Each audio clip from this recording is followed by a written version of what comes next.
We're back at this sweet tea design workshop tackling what to do with this fireplace. You know, there's a lot of problems with this fireplace, and in there we just kept thinking there's gotta be a good solution and opportunity, and there certainly was. It was overwhelming at first. It was outdated, orange, these orange wood beams. I felt like, I was looking at a pumpkin when I walked in the house, and I just didn't know for sure what to do. I went from let's paint the whole thing to let's leave it. I think I can work with it. And we actually landed what I would say in the middle. We did the smear technique, which kept the character of the home, because I think the brick actually has a lot of character, but at the same time, it cut the orange. And so if you've got a fireplace that's dated and you kind of like that old brick or that old stone, this is a good technique for you to consider. I think you could do it on your own as well if you study the method, but it really helps you keep those treasured memories of the past, but yet bring it into today.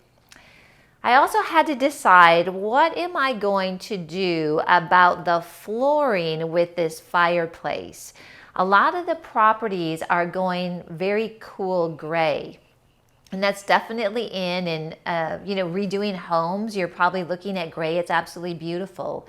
But when you've got an element like this that is such a big part of the house, it's important to consider what colors are actually going to bring out the best in that element like this fireplace.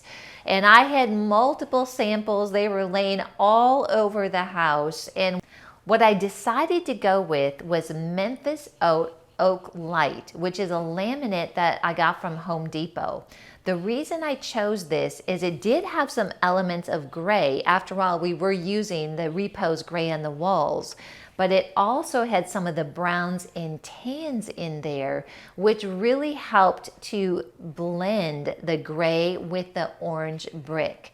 So if you've got some of those pieces in your home that you love and you don't want to completely change the color scheme, choosing something in the middle like that is a great way to bring it together. And we actually use that laminate in the entire main floor except for the bedrooms. The mantle was a decision that we had to make as well. There was an existing mantle with the house that wasn't bad, but to me it was too thin. I wanted to really establish that fireplace, bring a brown color in there that matched the shelvings that we put in the bathrooms, and make it a real masterpiece. In addition, I had to think through the artwork. And one of the things that you can do at home is, if you've got some area in your home that is maybe looking a little dated, I like to use what I call the power of black and white. And so the artwork that I brought into this room close to the fireplace were definitely in a coastal cottage theme, but I stayed with the grays, the blacks, and the tans so that it didn't make that orange jump. It actually sort of cut that orange and complemented the rest of the property. The final thing we had to address was the inside of that fireplace. It was dirty, it was dingy, and we chose to use a spray paint that is intended for high heat areas. We painted the whole interior black, and then I put some wood in there that I actually got at Walmart, if you can believe it, in a box, and it really made it pop. So it looks clean, it looks fresh, and that black paint further solidified being able to cut that orange. And I believe that it just ended up to be a beautiful, beautiful fireplace that definitely honored the past but looked new.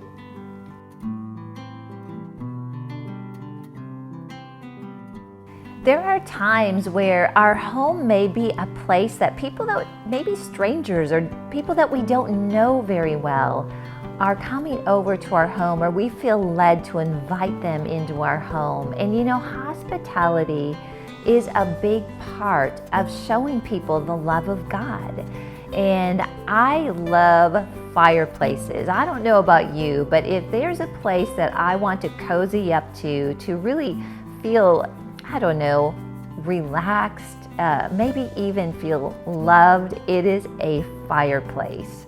And it's actually scriptural for us to have a fireplace and to invite people over that may be strangers or that we don't know very well. And here's a scripture that really shares with us the heart of God where this is concerned. And it is Acts 28:2, and this is from the Passion Translation. The people who lived there showed us extraordinary kindness, for they welcomed us around the fire they had built because it was cold and rainy. And this is talking about a time where it's physically cold. And I know all about that growing up in Minnesota. But I also believe this means when people's hearts are cold. Maybe they've gone through a difficult season. Maybe they just need to feel the warmth and love of God. Do you know, I remember when I was in a high school, I was a cheerleader, and in Minnesota, it got very, very cold. And we would come from what we called away games, and I would be riding in the back of a school bus. And by the time I got home, I was shivering cold. And my dad knew this, so he picked me up, and when he brought me home, he always had a fire going in the fireplace. He would put me right next to it and bring me a cup of hot chocolate or apple cider. And you know what? That made me feel so loved. And it created a memory that I think I carried with me all my life, because in Minnesota, in my home, I had 4 fireplaces. Yes, 4. And you know what? In Texas, where you could say it's warm in Texas, guess how many fireplaces I have? I have 4 here as well. So that memory, that warmth, that love that came from that fireplace, that fire that my dad built for me, really created a memory in my life that I have carried on and brought into the homes. And so when people come to my home and we have a time of visiting, or maybe they're down, maybe they have that cold heart that needs to be warmed, we gather around the fireplace. We talk about the Lord and we create beautiful memories.